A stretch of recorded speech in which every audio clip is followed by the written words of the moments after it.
ওম শান্তি। ডেইলি মুৰলী বাবাৰ মহাবাক্য।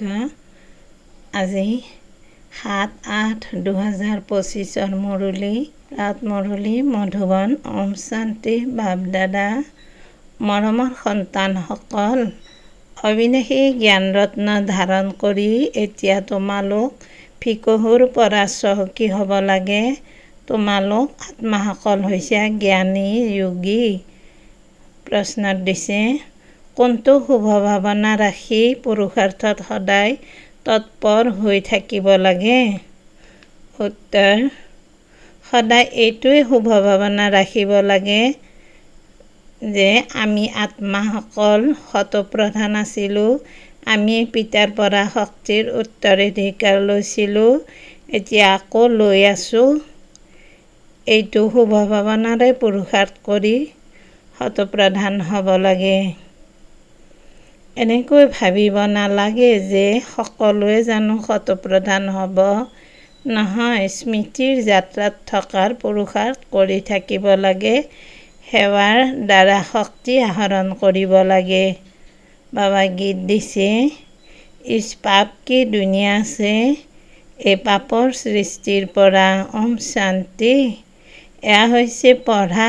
প্ৰতিটো কথা বুজিব লাগে।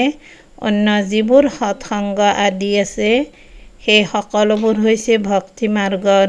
ভক্তি কৰি কৰি ভিকহু হৈ গৈছে। সেই ভিকহু ফকীৰসকল বেলেগ, তোমালোক অন্য প্ৰকাৰৰ ভিকহু হোৱা।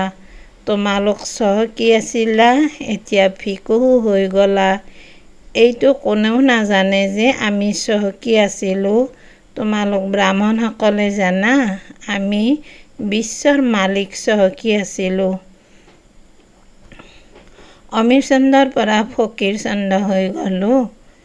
এতিয়া এয়া হৈছে পঢ়া, যাক ভালদৰে পঢ়িব লাগে, ধাৰণ কৰিব লাগে আৰু ধাৰণ কৰাবলৈ চেষ্টা কৰিব লাগে। অবিনাশী জ্ঞানৰত্ন ধাৰণ কৰিব লাগে। আত্মা জ্ঞানী যোগী হয় নহয়। আত্মাহে ধাৰণ কৰে শৰীৰটো বিনাশী, যিটো কোনো কামৰ বস্তু নহয়, তাক জ্বলাই দিয়া হয়। শৰীৰটো যেতিয়া কোনো কামৰ হৈ নাথাকে, তেতিয়া জুইত জ্বলাই দিয়া হয়। আত্মাকটো নজ্বলাই। আমি আত্মা যেতিয়াৰ পৰা ৰাৱণ ৰাজ্য আৰম্ভ হ'ল, তেতিয়াৰ পৰা মনুষ্য দেহ অভিমানত আহি গ'ল। মই শৰীৰ, এইটো দৃঢ় হৈ যায়। আত্মাটো অমৰ। অমৰনাথ পিতা আহি আত্মাসকলক অমৰ কৰি তোলে। তাততো নিজৰ সময়ত নিজ ইচ্ছাৰে এটা শৰীৰ এৰি আন এটা শৰীৰ লয়, কিয়নো আত্মা মালিক হয়। যেতিয়া ইচ্ছা হয় তেতিয়া শৰীৰ এৰে। তাত শৰীৰৰ আয়ুস দীঘলীয়া হয়। সাপৰ উদাহৰণ আছে। এতিয়া তোমালোকে জানা যে এয়া তোমালোকৰ বহুত জন্মৰ অন্তিম জন্মৰ পুৰণি চাল। সম্পূৰ্ণ 84 জন্ম লৈছা। কাৰোবাৰ 60-70 জন্মও হয়, কাৰোবাৰ 50 হয়। ত্ৰেতাত নিশ্চয় আয়ুস কিছু নহয় কিছু কম হৈ যায়।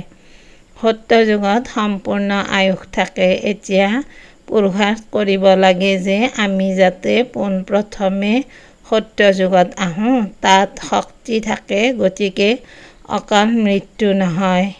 শক্তি কম হ'লে আয়ুসো কম হৈ যায়। এতিয়া যেনেকৈ পিতা সৰ্বশক্তিমান, তোমালোক আত্মাসকলকো শক্তিমান কৰি তোলে।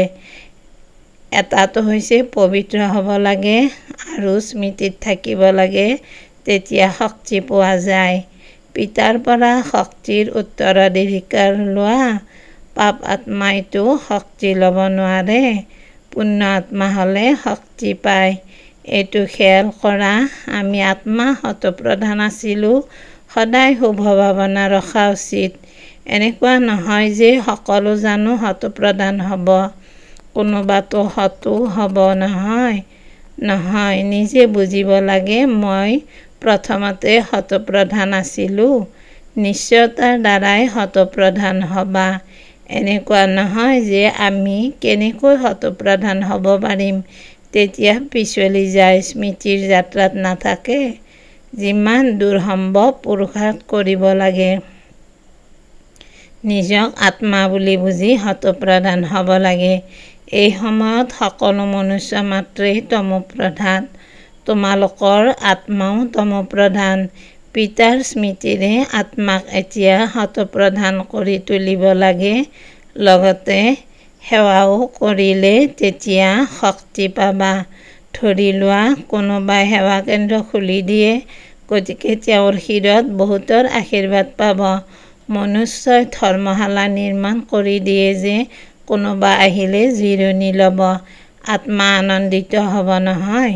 থাকোতাসকলে আৰাম পালে তেওঁলোকৰ আশীৰ্বাদ নিৰ্মাণ কৰোতাজনে পায়। আকৌ ইয়াৰ পৰিণাম কি হ'ব? পৰৱৰ্তী জন্মত তেওঁ সুখ পাব, ভাল ঘৰ পাব, ঘৰৰ সুখ পাব। এনেকুৱা নহয় যে কেতিয়াও বেমাৰ নহ'ব, কেৱল ভাল ঘৰ পাব। চিকিৎসালয় খুলিলে স্বাস্থ্য ভালে থাকিব। বিশ্ববিদ্যালয় খুলিলে পঢ়াত ভাল হ'ব। স্বৰ্গততো এই চিকিৎসালয় আদি নাথাকে। ইয়াত তোমালোকে পুৰুষাৰ্থৰে 21 জন্মৰ কাৰণে প্ৰাৰব্ধ গঢ়া। বাকী তাত চিকিৎসালয়, আদালত, পুলিচ আদি একো নাথাকিব। এতিয়া তোমালোক সুখধামলৈ যোৱা। তাত মন্ত্ৰীও নাথাকে। মহাৰজা মহাৰাণী নিজেই উচ্চতকৈও উচ্চ। তেওঁলোকে মন্ত্ৰীৰ ৰায় ল'ব জানো? ৰায় তেতিয়া লয় যেতিয়া বুদ্ধিহীন হয়, বিকাৰত অধঃপতিত হয়। ৰাৱণ ৰাজ্যত একেবাৰে বুদ্ধিহীন, তুচ্ছ বুদ্ধিৰ হৈ যায়। সেইকাৰণে বিনাশৰ ৰাস্তা বিচাৰি থাকে। নিজে বুজি পায় যে আমি বিশ্বক বহুত উচ্চ কৰি তোলোঁ, কিন্তু এওঁলোক আৰু অধিকহে অৱনমিত হৈ যায়। এতিয়া বিনাশ সমাগত। তোমালোক সন্তানসকলে জানা যে আমি ঘৰলৈ যাব লাগে। আমি ভাৰতৰ সেৱা কৰি দৈবী ৰাজ্য স্থাপনা কৰোঁ। আকৌ আমি ৰাজত্ব কৰিম। গোৱাও হয় পিতাক অনুসৰণ কৰা, পিতাকে সন্তানক প্ৰত্যক্ষ কৰায়, সন্তানে পিতাকক প্ৰত্যক্ষ কৰায়। সন্তানসকলে জানে এই সময়ত শিৱ বাবা ব্ৰহ্মাৰ শৰীৰত আহি আমাক পঢ়ায়। এনেকৈয়ে বুজাবও লাগে আমি ব্ৰহ্মাক ভগৱান বা দেৱতা আদি বুলি নামানো। এওঁতো পতিত আছিল, পিতা পতিত শৰীৰত প্ৰৱেশ কৰিছে। বৃক্ষত চোৱা, একেবাৰে ওপৰত থিয় হৈ আছে নহয়। পতিত হোৱাৰ কাৰণে তলত পাৱন হ'বলৈ তপস্যা কৰি আকৌ দেৱতা হয়। তপস্যা কৰাসকল হৈছে ব্ৰাহ্মণ। তোমালোক ব্ৰহ্মকুমাৰ কুমাৰী সকলোৱে ৰাজযোগ শিকি আছা। কিমান স্পষ্ট! এই ক্ষেত্ৰত যোগ বহুত ভাল হোৱা উচিত। স্মৃতিত নাথাকিলেতো মুৰলীতো সেই শক্তি নাথাকিব। শক্তি পোৱা যায় শিৱ বাবাৰ স্মৃতিৰে। স্মৃতিৰেই সতপ্ৰধান হ'বাগৈ, নহ'লে শাস্তি ভুগি কম পদ পাব। মূল কথা হৈছে স্মৃতিত থকাটো, যাক ভাৰতৰ প্ৰাচীন যুগ বুলি কোৱা হয়। জ্ঞান কোনেও নাজানে। পূৰ্বৰ ঋষিমুনিয়ে কৈছিল, ৰচয়িতা আৰু ৰচনাৰ আদি মধ্য অন্তক আমি নাজানো। তোমালোকেও আগতে একো নাজানিছিলা। এই 5 বিকাৰে তোমালোকক একেবাৰে মূল্যহীন কৰি দিলে। এতিয়া এই পুৰণি সৃষ্টি জ্বলি একেবাৰে শেষ হৈ যাব, একোৱেই নাথাকিব। তোমালোক সকলোৱে পুৰুষাৰ্থৰ ক্ৰম অনুসৰি ভাৰতক স্বৰ্গ কৰি তুলিবলৈ তন মন ধনেৰে সেৱা কৰা। প্ৰদৰ্শনীতো তোমালোকক সুধিলে ক'বা যে আমি বিকে-সকলে নিজৰ তন মন ধনেৰে শ্ৰীমতত সেৱা কৰি ৰামৰাজ্য স্থাপনা কৰি আছোঁ। গান্ধীজীয়েতো এনেকৈ কোৱা নাছিল যে শ্ৰীমতত ৰামৰাজ্য স্থাপনা কৰি আছে। ইয়াততো এওঁৰ শৰীৰত শ্ৰী শ্ৰী 108 পিতা বহি আছে। 108ৰ মালাও তৈয়াৰ কৰে। মালাটো ডাঙৰকৈ তৈয়াৰ হয়। সেইসকলৰ মাজত 8ৰ পৰা 108 গৰাকীয়ে ভাল পৰিশ্ৰম কৰে।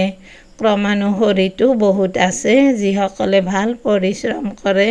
ৰুদ্ৰ যজ্ঞত শালগ্ৰামৰো পূজা হয়। নিশ্চয় কিছু সেৱা কৰিছে, সেইবাবেতো পূজা হয়। তোমালোক ব্ৰাহ্মণসকল হৈছা আত্মিক সেৱাধাৰী। সকলো আত্মাকে জগাই তোলোতা হোৱা মই আত্মা, এইটো পাহৰিলে দেহ অভিমানত আহি যায়। এনেকৈ ভাবে যে মই অমুক হওঁ। কোনোবাই জানো এইটো জানে যে মই আত্মা? অমুক নামটো এই শৰীৰৰহে। আমি আত্মাসকল ক'ৰ পৰা আহোঁ এইটো খেল কাৰো অলপো নাই। ইয়াত ভূমিকা পালন কৰোঁতে কৰোঁতে শৰীৰৰ বোধ দৃঢ় হৈ গৈছে। পিতাই বুজায়, সন্তানসকল এতিয়া গাফিলতি কৰিবলৈ এৰা। মায়া বৰ শক্তিশালী। তোমালোক যুদ্ধক্ষেত্ৰত আছা। তোমালোক আত্মা অভিমানী হোৱা। আত্মাসকল আৰু পৰমাত্মাৰ এয়া হৈছে মেলা। গায়ন আছে, আত্মাসকল আৰু পৰমাত্মা বহুকাল বিচ্ছিন্ন হৈ থাকিল। ইয়াৰো অৰ্থ তেওঁলোকে নাজানে। এতিয়া তোমালোকে জানা। আমি আত্মাসকল পিতাৰ সৈতে নিবাস কৰোঁ। সেইখন আত্মাসকলৰ ঘৰ নহয় জানো? পিতাও তাতে থাকে। তেওঁৰ নাম শিৱ। শিৱ জয়ন্তীৰো গায়ন কৰা হয়। অন্য কোনো নাম দিবই নালাগে। পিতাই কয়, মোৰ আচল নাম হৈছে কল্যাণকাৰী শিৱ। কল্যাণকাৰী ৰুদ্ৰ বুলি কোৱা নহয়, কল্যাণকাৰী শিৱ বুলি কয়। কাশীতো শিৱৰ মন্দিৰ আছে নহয়। তালৈ গৈ সাধুসকলে মন্ত্ৰ জপ কৰে। শিৱ, কাশী, বিশ্বনাথ, গংগা। এতিয়া পিতাই বুজায়, শিৱ যিজনক কাশীৰ মন্দিৰত অধিষ্ঠিত কৰিছে তেওঁক কোৱা হয় বিশ্বনাথ। এতিয়া মইতো বিশ্বনাথ নহওঁ।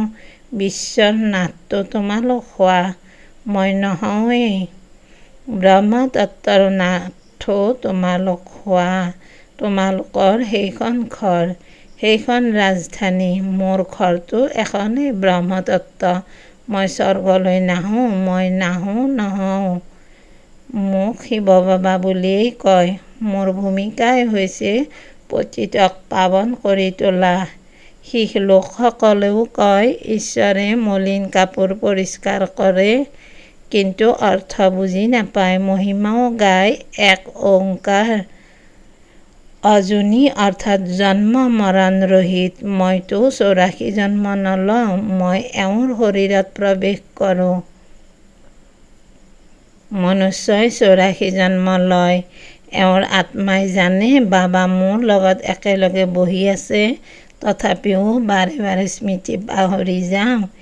এই দাদাৰ, ব্ৰহ্মাৰ আত্মাই কয়, মই বহুত পৰিশ্ৰম কৰিবলগীয়া হয়। এনেকুৱা নহয় যে মোৰ লগত বহি আছে, সেইবাবে স্মৃতি ভালকৈ থাকে। নহয়, একেবাৰে একত্ৰিত হৈ আছে। জানো মোৰ ওচৰত আছে, এই শৰীৰটোৰ যেন তেওঁ মালিক, তথাপিও পাহৰি যাওঁ। বাবাক এই শৰীৰ, ঘৰ থাকিবৰ কাৰণে দিছোঁ। বাকী এটা কোণাত মই বহি আছোঁ। ডাঙৰ ব্যক্তি হ'ল নহ'ল জানো? বিচাৰ কৰোঁ, মালিক কাষত বহি আছে। এইখন ৰথ তেওঁৰ। তেওঁ ইয়াৰ তত্ত্বাৱধান লয়। মোক শিৱ বাবাই খুৱায়ো। মই তেওঁৰ ৰথ। কিবাতো সৎকাৰ কৰিম নহয়। এইটো আনন্দত খাওঁ। 2-4 মিনিটৰ পাছত পাহৰি যাওঁ। তেতিয়া বুজো সন্তানসকলৰ কিমান পৰিশ্ৰম হয়। সেইকাৰণে বাবাই বুজাই থাকে, যিমান দূৰ সম্ভৱ পিতাক স্মৰণ কৰা। বহুত মুনাফা আছে। ইয়াততো অলপ কথাতে বিৰক্ত হৈ যায়। তেতিয়া পঢ়া এৰি দিয়ে। বাবা বাবা বুলি কৈ আঁতৰি গুচি যায়। পিতাক নিজৰ কৰি লয়। জ্ঞান শুনায়, জ্ঞান পচন্দ কৰে। দিব্য দৃষ্টিৰে স্বৰ্গক প্ৰত্যক্ষ কৰে, ৰাস কৰে। তাৰ পাছত মোৰ মায়াই মোৰ পৰা আঁতৰাই দিয়ে, আঁতৰি গুচি যায়। যিজনে বিশ্বৰ মালিক কৰি তোলে তেওঁ এৰি দিয়ে। ডাঙৰ ডাঙৰ প্ৰসিদ্ধ সকলো আঁতৰি গুচি দিয়ে। এতিয়া তোমালোকক ৰাস্তা দেখুওৱা হয়। এনেকুৱা নহয় যে হাতত ধৰি লৈ যাম। এই দুচকুৰেতো অন্ধ নহয়। হয়, জ্ঞানৰ তৃতীয় নেত্ৰ তোমালোকে পোৱা। তোমালোকে সৃষ্টিৰ আদি মধ্য অন্তক জানা। এই 84 চক্ৰ বুদ্ধিত ঘূৰি থাকিব লাগে। তোমালোকৰ নাম হৈছে স্বদৰ্শন চক্ৰধাৰী। একমাত্ৰ পিতাকে স্মৰণ কৰিব লাগে, অন্য কাৰো স্মৃতি যাতে নাথাকে। অন্তিমত এইটো অৱস্থা যাতে হয়, যেনেকৈ স্ত্ৰীৰ পুৰুষৰ প্ৰতি মৰম থাকে, তেওঁলোকৰ হৈছে পাৰ্থিৱ অৰ্থাৎ দৈহিক মৰম। ইয়াত তোমালোকৰ হৈছে আত্মিক মৰম। তোমালোকে উঠোতে বহোতে স্বামীসকলৰো স্বামী, পিতাসকলৰো পিতাক স্মৰণ কৰিব লাগে। জগতত এনেকুৱা বহুত ঘৰ আছে য'ত স্ত্ৰী পুৰুষ তথা পৰিয়াল পৰস্পৰ বহুত মৰমেৰে থাকে। ঘৰখন যেন স্বৰ্গৰ দৰে হৈ থাকে। 5-6টা সন্তান একেলগে থাকে। ৰাতিপুৱা সোনকালে উঠি পূজা কৰিবলৈ বহে। ঘৰত কোনো কাজিয়া আদি নাই, এক ৰস হৈ থাকে। ক'ৰবাত আকৌ একেখন ঘৰতে কোনোবা যদি ৰাধা স্বামীৰ শিষ্য, কোনোবাই আকৌ ধৰ্মকে নামানে, অলপ কথাতে বিতুষ্ট হৈ যায়। গতিকে পিতাই কয়, এই অন্তিম জন্মত সম্পূৰ্ণ পুৰুষাৰ্থ কৰিব লাগে, নিজৰ ধনু সফল কৰি নিজৰ কল্যাণ কৰা, তেতিয়া ভাৰতৰো কল্যাণ হ'ব। তোমালোকে জানা, আমি নিজৰ ৰাজধানী শ্ৰীমতত পুনৰাই স্থাপনা কৰোঁ। স্মৃতিৰ যাত্ৰাৰে আৰু সৃষ্টিৰ আদি মধ্য অন্তক জানিলে আমি চক্ৰৱৰ্তী ৰজা হৈ যামগৈ। আকৌ তললৈ নমা আৰম্ভ হ'ব। আকৌ অন্তিমত বাবাৰ ওচৰত আহি যাব। শ্ৰীমতত চলিলেহে উচ্চ পদ পাবা। পিতাই কোনো ফাঁচীকাঠত ওলমাই নিদিয়ে। এটাতো কয় পবিত্ৰ হোৱা আৰু পিতাক স্মৰণ কৰা। সত্যযুগত কোনো পতিত নাথাকে। দেৱী দেৱতাসকলো বহুত কম সংখ্যক থাকে, আকৌ লাহে লাহে বৃদ্ধি হয়। দেৱতাসকলৰ হৈছে সৰু বৃক্ষ, আকৌ কিমান বৃদ্ধি হৈ যায়। আত্মাসকল আহি থাকে। এইখন ৰচি থোৱা খেলা। ভাল বাৰু, অতি মৰমৰ কল্পৰ পাছত পুনৰাই মিলিত হোৱা সন্তানসকলৰ প্ৰতি মাতা পিতা বাপ দাদাৰ স্নেহপূৰ্ণ স্মৰণ আৰু সুপ্ৰভাত। আত্মিক পিতাৰ আত্মিক সন্তানসকলক নমস্কাৰ। আমি আত্মিক সন্তানসকলো আমাৰ আত্মাৰ মা বাবা বাপ দাদা স্নেহপূৰ্ণ স্মৰণ, সুপ্ৰভাত, নমস্কাৰ নমস্কাৰ নমস্কাৰ। ধন্যবাদ দিলাৰাম, ধন্যবাদ। ওম শান্তি, ওম শান্তি। ধাৰণাৰ বাবে মুখ্য সাৰ। 1 নম্বৰ, আত্মিক সেৱাধাৰী হৈ আত্মাসকলক জগাই তোলাৰ সেৱা কৰিব লাগে। তন মন ধনেৰে সেৱা কৰি শ্ৰীমতত ৰামৰাজ্য স্থাপনাৰ নিমিত্ত হ'ব লাগে। 2 নম্বৰ, স্বদৰ্শন চক্ৰধাৰী হৈ 84 চক্ৰ বুদ্ধিত ঘূৰাব লাগে। একমাত্ৰ পিতাকে স্মৰণ কৰিব লাগে, অন্য কোনো যাতে স্মৃতিত নাথাকে। কেতিয়াও কোনো কথাত বিতুষ্ট হৈ পঢ়া এৰিব নালাগে।